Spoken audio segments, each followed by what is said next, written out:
Hi everyone, Slater rule हम लोग देख रहे थे शील्डिंग कांस्टेंट कैलकुलेट करने के लिए और इफेक्टिव न्यूक्लियर चार्ज लगभग हो ही चुका है। लास्ट लेक्चर में जो हम लोग देखे थे कि एक केटायन के लिए जो इफेक्टिव न्यूक्लियर चार्ज होता है वह उसके एटम की तुलना में बहुत कम होता है। तो इसी प्रकार से जब एनायन के लिए आप निकालोगे, यहाँ लिखते हैं का स्टेटमेंट हम, an anion has lower effective nuclear charge than its parent atom। Cation का इफेक्टिव न्यूक्लियर चार्ज ज़्यादा रहा था एटम से, एनायन का इफेक्टिव न्यूक्लियर चार्ज कम होगा। जैसे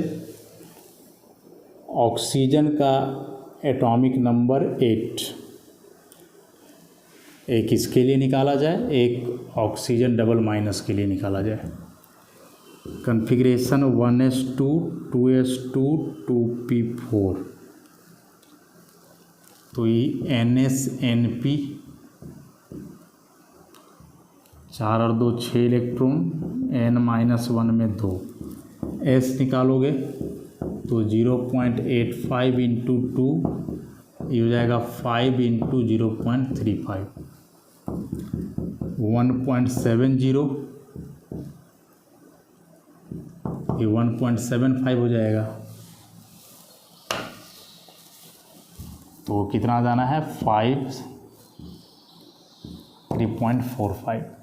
तो यहाँ से निकाल लो जेड इफेक्टिव 8 माइनस 3.45, तो यह आ जाएगा 4.55। अब इसके लिए निकालो, कन्फिग्रेशन लिखोगे 1s2 2s2 2p6 हो जाएगा, 2p क्या हो जाएगा 6 हो जाएगा।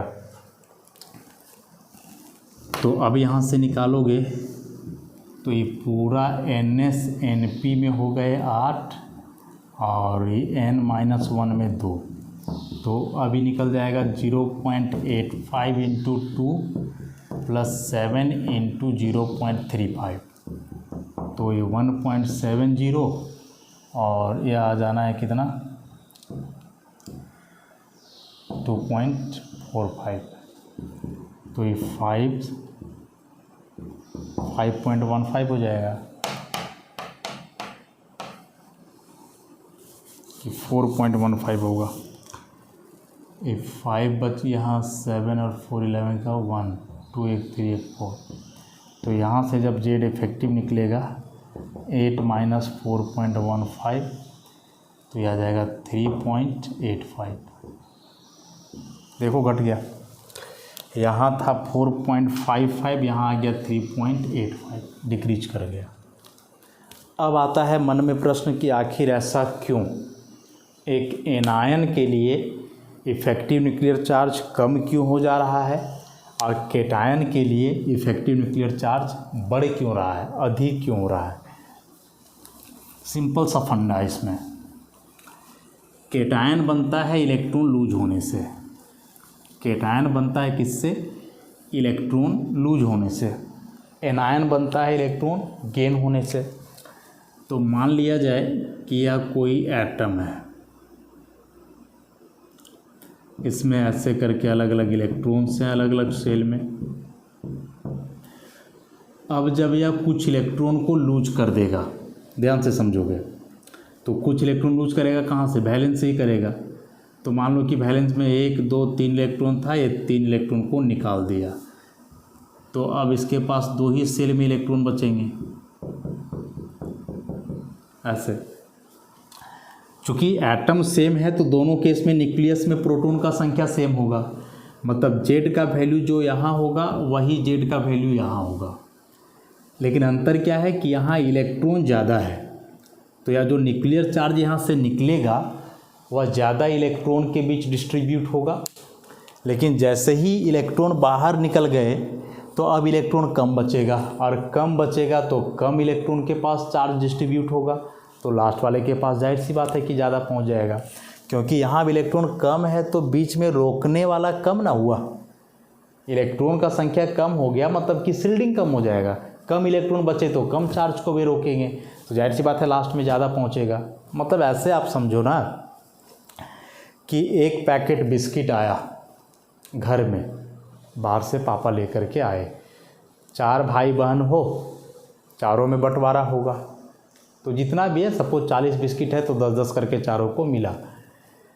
लेकिन पापा एक पैकेट बिस्किट लाए और 2 भाई बहन गायब है, 2 ही है, तो अब कितना का बंटवारा होगा बताओ?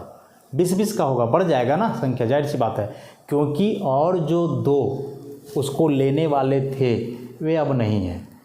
तो शुरू में इलेक्ट्रॉन ज़्यादा होता है तो चार्ज सबके पास पहुंचता है, और कुछ इलेक्ट्रॉन निकल जाएगा तो इलेक्ट्रॉन कम बचेगा। चार्ज तो उतना ही है, चार्ज तो उतना ही निकल रहा है जितना शुरू में निकल रहा था, बस अब इलेक्ट्रॉन कम हो गए तो वह चार्ज डिस्ट्रीब्यूट कम होगा, तो बीच में वो रुकेगा कम, तो लास्ट में पहुंचेगा ज़्यादा, इसलिए इफेक्टिव न्यूक्लियर चार्ज बढ़ जाता है।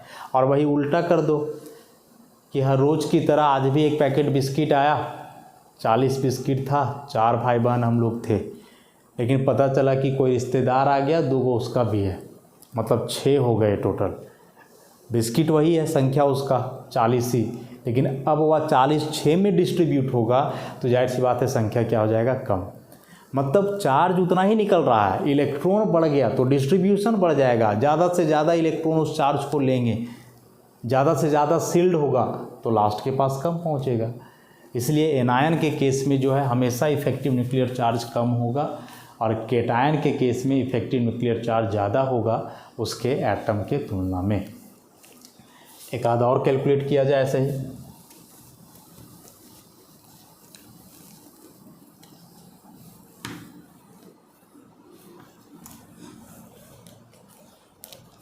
जैसे मान लो फास्फोरस 15 और फास्फोरस पे triple -15, 1s2 2s2 2p3 3s2 और यहाँ 3p3। कैसे लिखोगे इसको? NsNp 5 electron, n-1 5 electron, n-2 2 electron. अब सील्डिंग निकालो, तो इसके लिए 1 × 2 0.85 × 5, और इसके लिए तो 0.35 लोगे × 4, तो 2 + 4.25 + 1.40 कितना आ जाएगा? ये 5 4 2 6 4 और एक 5 और 2 7 7.65। तो यहाँ से निकाला जाए जेड इफेक्टिव, तो 15 - 7.65, तो ये 7.35 आ जाएगा। ठीक, इसके लिए देखो 1s2 2s2 2p3 नहीं ना, गड़बड़ हो गया, 2p6 होगा, यहाँ 8 हो जाएगा, तो 8 हो जाएगा, तो ये आता है कितना? 6.80, तो ज़्यादा हो जाएगा, 10.20 आ जाएगा ना, 10.20 आ जाएगा, तो ये 4.80, तो ये 2p6 3s2 और 3p6, 3 माइनस हमने 3 इलेक्ट्रॉन गेन किया, तो पहले से 3p3 था, 3 और जुड़ जाएगा 3p6, तो NsNp में हो गए 8, n-1 में 8, n-2 में 2, s निकालोगे 1 × 2 प्लस 0.85 × 8 प्लस 7 × 0.35, तो 2 + 6.80 प्लस 2.45, तो जाएगा 5 11.25, तो जेड इफेक्टिव निकाला जाए 15 - 11.25, तो 3.75, देखो कम आ गया 4.80, यहाँ 3.75 कम आएगा। ये क्यों आएगा अभी इसको एक्सप्लेन किया हम एग्जाम्पल के साथ, तो वैसे याद रखोगे। तो यहाँ से इस पॉइंट को एकदम याद रखना है कि एक केटायन के लिए इफेक्टिव न्यूक्लियर चार्ज उसके एटम से ज़्यादा होगा, लेकिन एनायन का निकालोगे तो कम आएगा। अब कुछ एग्जाम्पल हम लोग देखते हैं जिसमें डी इलेक्ट्रॉन के लिए कैलकुलेट किया जा रहा हो, जिसमें कैलकुलेशन किसके लिए हो, डी के लिए हो।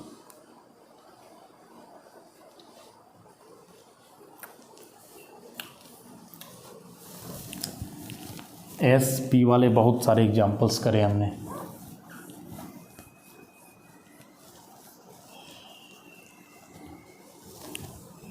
जैसे मान लो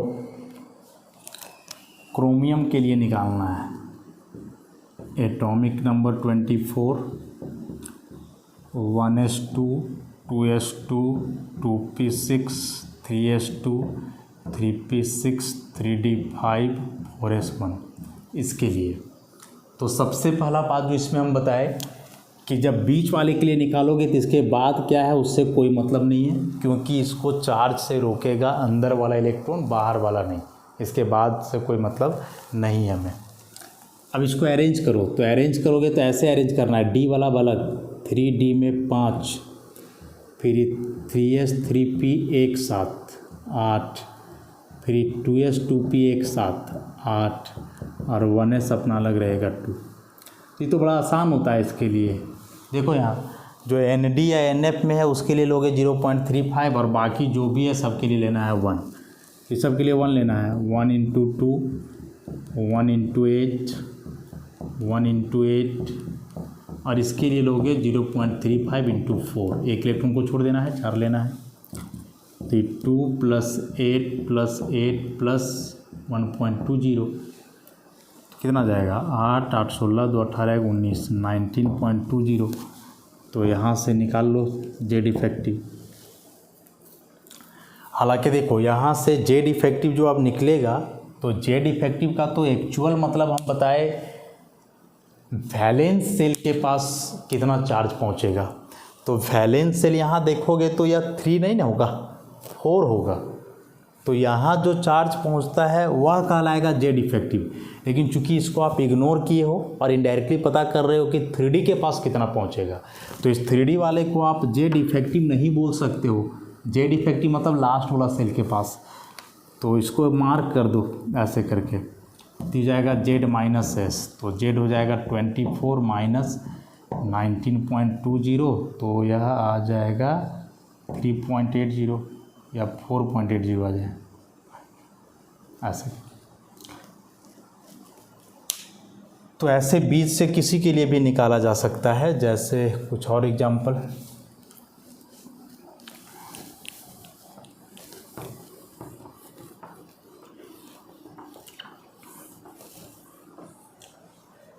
मान लो अब कोई F के लिए देखा जाए, या D में एक और फिर F के लिए। सपोज टंगस्टेन लेते हैं, 74 होता है, 1s2, 2s2, 2p6, 3s2, 3p6, 3d10, 4s2, 4p6, 4d10, 4f14, फिर 5s2, 5p6 और 5d4। ऐड करके देखो 74 हुए या नहीं। तो 2, 2, 4 और 6, 10, 2, 12, 6, 18, 10, 28, 2, 30, 6, 36, 10, 46, और ये हो गया 60, 2, 62 और 6, 68, 4, 60 और 4, 72 ही हुआ। 6s भी होगा, 6s2 होगा तब। अब मान लो इसमें हमें निकालना है इस 5D के लिए कि कितना यहाँ चार्ज पहुँच रहा है। तो सिंपल सा है, बस इसको ही 5D4 और इधर वाला को बस एक साथ रखते जाओ, 5s 5p एक साथ रहेगा 8, 4f अलग रहेगा 14, 4d अलग रहेगा 10, 4s 4p एक साथ रहेगा 8, ऐसे ही करके इधर। हालांकि कोई फ़र्क नहीं पड़ता है क्योंकि सबका तो एक ही होना है। तो अब इसका निकालोगे तो इसके लिए केवल आएगा 0.35। तो s जब कैलकुलेट करोगे तो 0.35 इंटू 4, या 4 है ही तो 3 लेना है ऐसे। और बाकी जो भी बच रहा है इसके अलावे इलेक्ट्रॉन, ये 8 और ये 14 कितने हो गए 22, और ये 10 ये वाला 32, और ये 8 40 50 56 58 64 66 68। तो डायरेक्ट 1 इंटू 68 करो ना, तो ये 68 प्लस 1.05 तो 69.05। तो यहाँ से जब निकालोगे z तो ये हो जाएगा 74 माइनस 69.05। तो ये कितना आ जाएगा 3.95 या 4.95 ऐसा। अब इसमें से भी अंदर वाला डी का भी निकाल सकते हैं, उतना नहीं करना है। तो अंदर वाला डी का निकाल सकते हैं, मतलब कि सपोज हम 3D का निकालना चाहें इसके लिए, तो इसके लिए निकालोगे तो इसके बाद सब खत्म हो जाएगा। अब केवल इधर देखो, तो इधर देखोगे तो अभी हो जाएगा 3D 10, 3s 3p एक साथ, 2s 2p एक साथ, 1s अलग। अब निकालो तो इसके लिए क्या लोगे, ये हो जाएगा 0.35 इंटू 9 और बाकी सब के लिए 1। तो 1 इंटू देख लो 8 और 16 2 18, तो 18 प्लस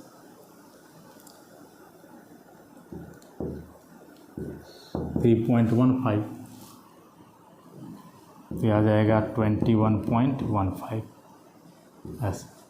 शील्डिंग कांस्टेंट इसका निकल गया। आप चाहो तो जेड भी निकाल सकते हो कि कितना पहुंचा, तो 74 माइनस 21.15 तो आ जाएगा 0.85 2 और यहाँ 5 52.85 ऐसे। तो इस तरह से किसी के लिए भी निकल सकता है। 4f का भी निकालोगे तो वही बात होगा, इसमें कुछ अलग नहीं आएगा। जैसे मान लो हम 4f का निकालना चाहे यहाँ से, इसके लिए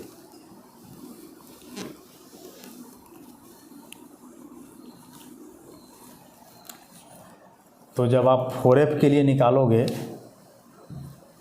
तो फिर इसको ऐसे लिखना होगा, 4f में 14 और इसके बाद सब एक जैसे हो जाएंगे।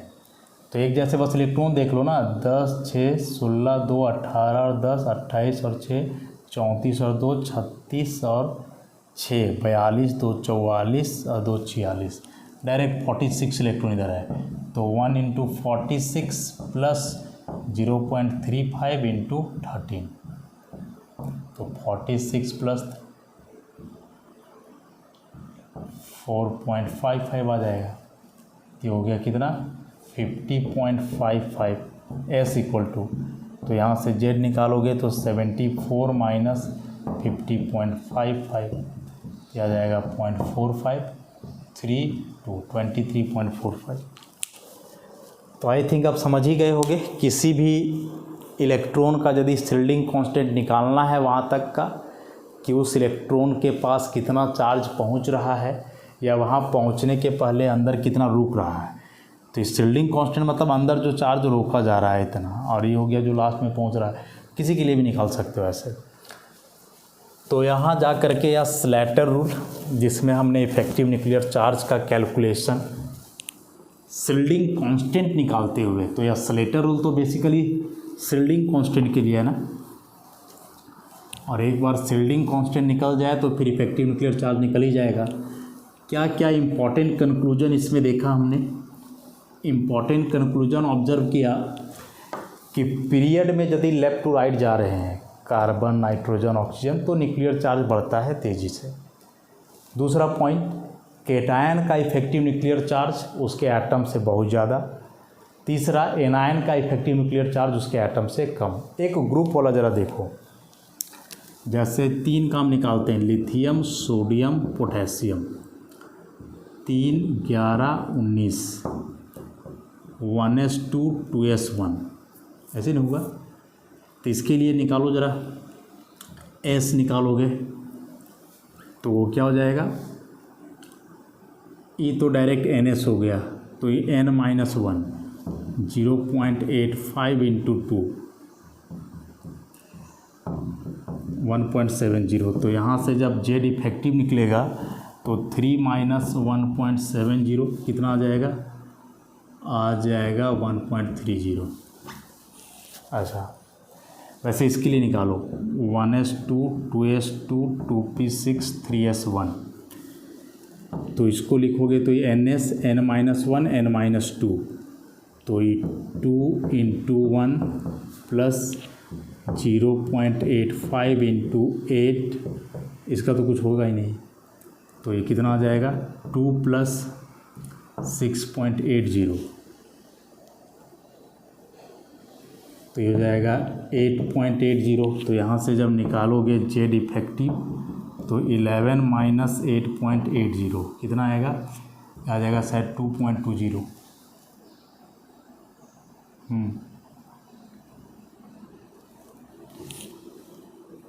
R तो 10 11, ठीक है 2.20। वैसे ही तुम इसके लिए निकालो, K के लिए, तो इसके लिए निकालोगे 1s2 2s2 2p6 3s2 3p6 4s1, ये हो गया NS N-1 N-2 N-3। तो इसके लिए 2 इंटू 1 8 इंटू 1 0.85 इंटू 8, तो 2 प्लस 8 6.80, कितना आ जाएगा 8 2 10 6 16.80।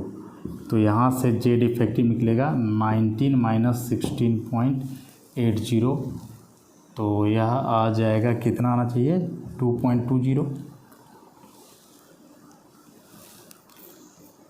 तो देखो तो ज़रा, ये तो सेम ही आ गया ना, वहाँ भी 2.20 था, यहाँ भी 2.20। तो इससे क्या कंक्लूजन आ रहा है कि यदि एक ग्रुप में जा रहे हो, जैसे हम लोग जान रहे हैं कि ये तीनों एलिमेंट्स एक ही ग्रुप का है, सेम ग्रुप का है, ग्रुप 1 का, कन्फर्मेशन के लिए एक का और निकाला जाए, रिबीडियम का 37।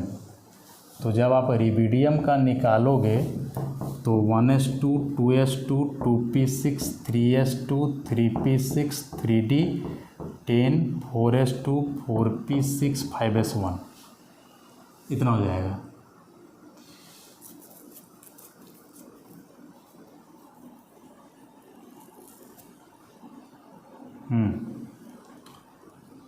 जोड़ के देखो, 2 2 4 6 10 2 12 6 18 10 28 2 30 6 36 1 37, इसके लिए निकालेंगे ना, तो यहाँ से ये हो गया N-1 N-2 N-3 और N-4।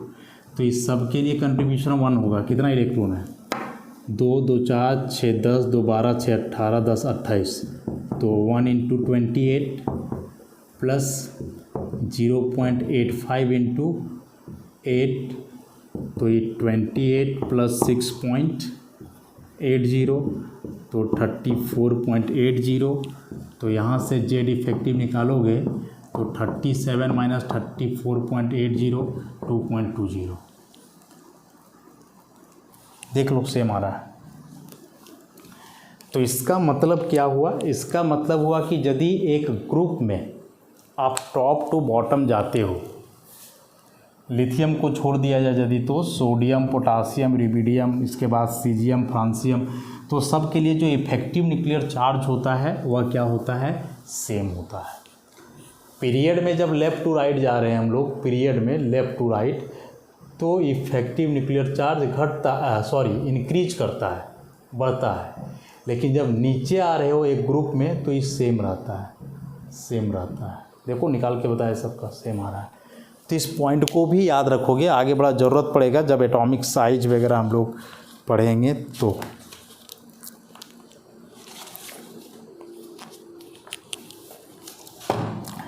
अब इस स्लेटर रूल के कुछ लिमिटेशंस हैं।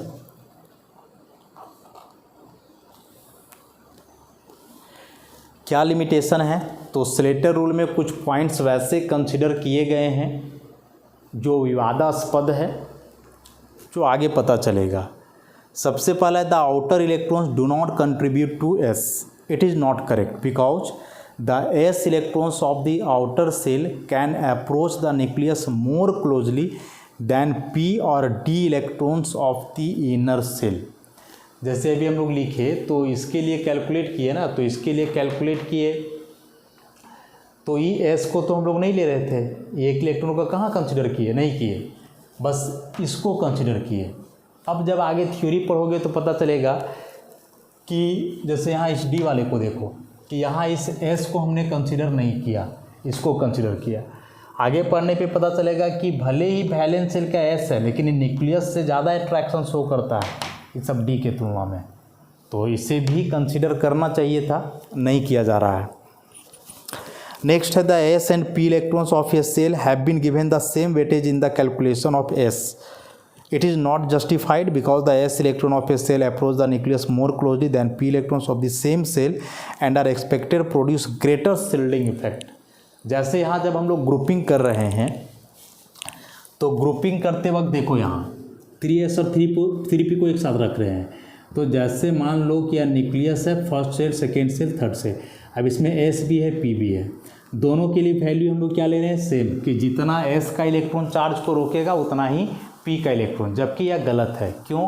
क्योंकि s और p सेम सेल में है तो फिर s न्यूक्लियस को ज़्यादा अप्रोच करता है, उसके ज़्यादा नज़दीक, तो फिर e वाला ज़्यादा रोकेगा, p कम, मैंने s के लिए वैल्यू ज़्यादा लेना चाहिए था और p के लिए कम, लेकिन दोनों का वैल्यू हम लोग सेम लेते हैं, जो कि ठीक नहीं है। सेम सेल है लेकिन सब सेल तो अलग अलग है ना, एस पी, और अलग अलग सब सेल के केस में न्यूक्लियस के सबसे नज़दीक एस है तो सबसे ज़्यादा चार्ज को रोकेगा, उससे कम पी, उससे कम डी, और सबसे कम चार्ज को कौन रोकता है, एफ।